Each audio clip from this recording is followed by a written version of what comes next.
भगवान ने कुत्तों से कहा, मैं तुम्हें 20 साल की जिंदगी दे रहा हूँ, जिसमें तुम्हें दिन रात भौंकना होगा। कुत्तों ने कहा, 20 साल बहुत लंबा समय है, आप हमें मात्र 10 साल की जिंदगी दे दो। भगवान मान जाते हैं। फिर भगवान ने बंदरों से कहा, मैं तुम्हें 20 साल की जिंदगी दे रहा हूँ, जिसमें तुम्हें लोगों को हंसाना और कूद फांद करना होगा। तो बंदरों ने भी कहा, 20 साल बहुत ज्यादा है, आप हमारी उम्र भी कुत्तों की तरह 10 साल ही कर दीजिए। भगवान फिर से मान जाते हैं। फिर भगवान ने गाय से कहा, मैं तुम्हें 60 वर्षों का जीवन देता हूँ, जिसमें तुम्हें किसानों की मदद करनी है और खेती बाड़ी करनी है। इस पर गाय ने कहा, हे भगवान, 60 साल बहुत अधिक हैं, कृपया मुझे केवल 20 वर्षों का जीवन प्रदान करें। फिर से भगवान मान जाते हैं।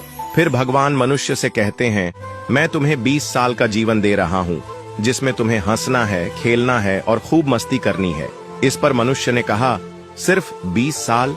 आप ऐसा कीजिए, मेरे 20 साल के साथ कुत्ते के बचे हुए 10 साल, बंदर के 10 साल और गाय के छोड़े हुए 40 साल भी मुझे दे दीजिए।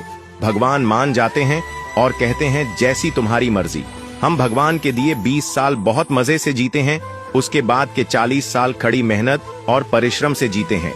फिर बचे हुए 10 साल बंदरों की तरह हम कूद फान करते हैं और आखिरी बचे हुए 10 साल हम घर के बाहर कुत्तों की तरह बैठ